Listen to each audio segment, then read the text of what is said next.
You're confused about how tariffs are affecting the markets and the economy, I'm going to break it down really simple for you. Let's say China has a phone that they produce and the USA has a phone they produce. So the USA is sending the phone over to be sold in China, and China is placing a tariff on that phone, let's say of 100%. So if the phone actually costs $1,000, by the time that it's sold in China, it is now selling for $2,000. Now what happens with that phone? Of course, it becomes less attractive in the Chinese market because in the Chinese market, they're selling their own phone for $1,000, which doesn't help the American company selling a phone in China. The same is true when China moves a phone to the US to sell it. When China moves their phones into the US, and let's say they're being charged 100% as well, well, guess what? This same $1,000 phone comes into the US, is now $2,000, okay?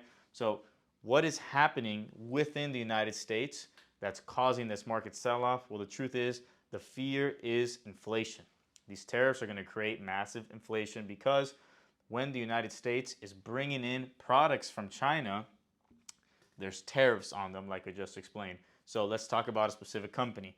General Motors, GM, they make cars. So let's say in this example, GM has just their windshields, for example, being imported from China. When they order those windshields, now they're being charged 100% on those windshields. So a windshield that used to cost $500, guess what? It now costs $1,000. GM is not going to swallow the cost that they're now incurring due to this tariff.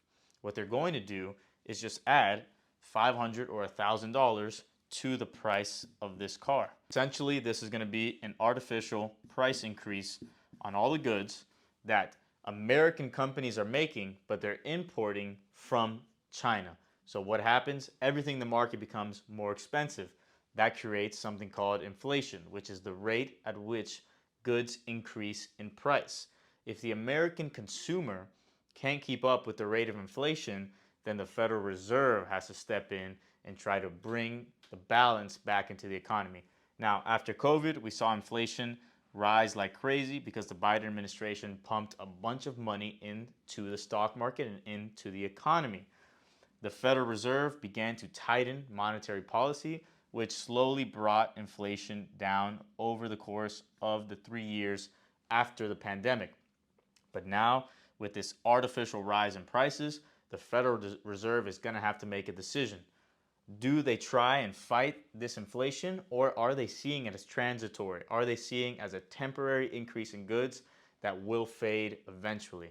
The truth is, we don't have the answer. That's where the volatility and the uncertainty in the market is coming out of, and that's why you may end up paying more for a lot of the goods